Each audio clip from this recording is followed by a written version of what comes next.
With the F1 break over, it means it's another race week, the fifth of the season, and the attention switches to the Gilles-Villeneuve circuit in Montreal, Canada. That is the Canadian Grand Prix. It is also a sprint weekend, the third of six that we'll be having this season, so get ready for an exhilarating round of action. The circuit hosted its first race in 1978, and guess what? The Ferrari driver Gilles-Villeneuve, who later the circuit was named after, claimed his maiden win at this track and a Canadian driver's first victory in Formula One. So there you have it. Since it's a sprint weekend, we get to see just one practice session from the drivers, and that would lead us into the sprint qualifying to set up the grid for the sprint race. Now, the sprint qualifying by 9:30 on Friday, WAT, and on Saturday by 5 p.m. we get to see the sprint race itself. And later on Saturday by 9 p.m. we get to see the qualifying rounds for the race proper on Sunday, which is by 9 p.m. also. So we're going to be having another night race just like we saw in Miami for those in West Africa this time around. So there you have it for the schedule for the race. So who are your winners? Who are those you think will win points? Remember, the sprint, we get to have points in descending order from the top.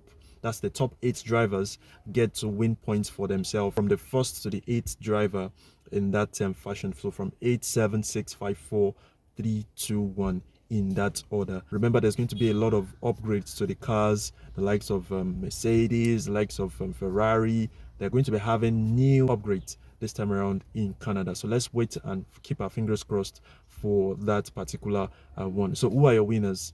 Is it going to be Kimi Antonelli dominating this time around? Remember, he won back-to-back races in this season so far. Or his teammate George Russell will just get back to winning ways? Or the McLaren drivers of Oscar Piastri and Lando Norris coming into action to take the win? It's been all Mercedes who have taken the win so far in the first 4 races of the season. Are we likely to see new faces on the podium, or get to see some other drivers take the win at the expense of Mercedes? Let me know your thoughts in the comment section. Meanwhile, if you've forgotten how the standings look like, let's get right into them. So it's Kimi Antonelli still leading the fray with 100 points, followed by his teammate George Russell, 80 points, Charles Leclerc in third, 63, Lando Norris in fourth, 51, and Lewis Hamilton coming in fifth, 49 points, Oscar Piastri in sixth, 43, Max Verstappen seventh with 26, Oliver Behrman in the Haas at eighth position with 17 points, Pierre Gasly in ninth with 16 points for the Alpine, Liam Lawson coming in 10th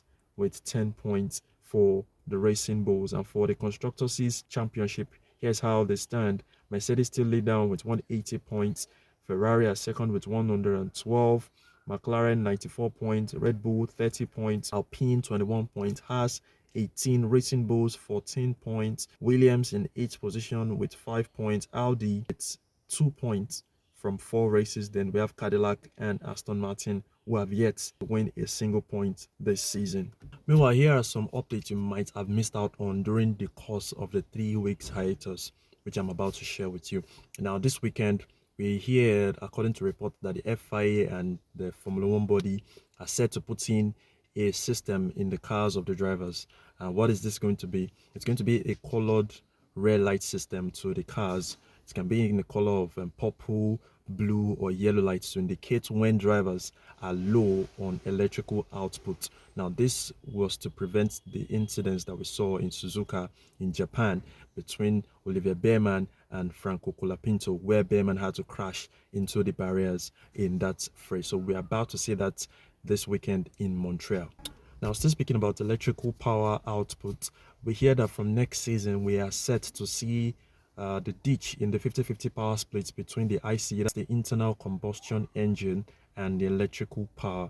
Now, this is in a bid to curb the current problems as a result of the new regulation rules, and we're about to see a ration of about 60-40 between the ICE and the electrical power output this time around. So let's see how that one pans out. Is in a bid to have much more increased power and to reduce demands on the battery and have cars to drive out in a more flat out manner, and not have the cars being energy starved. So let's see how this is going to be implemented and hope that things get better for the drivers and also for the teams in general. Lastly, we also hear that the Turkish Grand Prix, which had been scheduled to join from next season, might just come into play and replace the two races that have been cancelled for this season.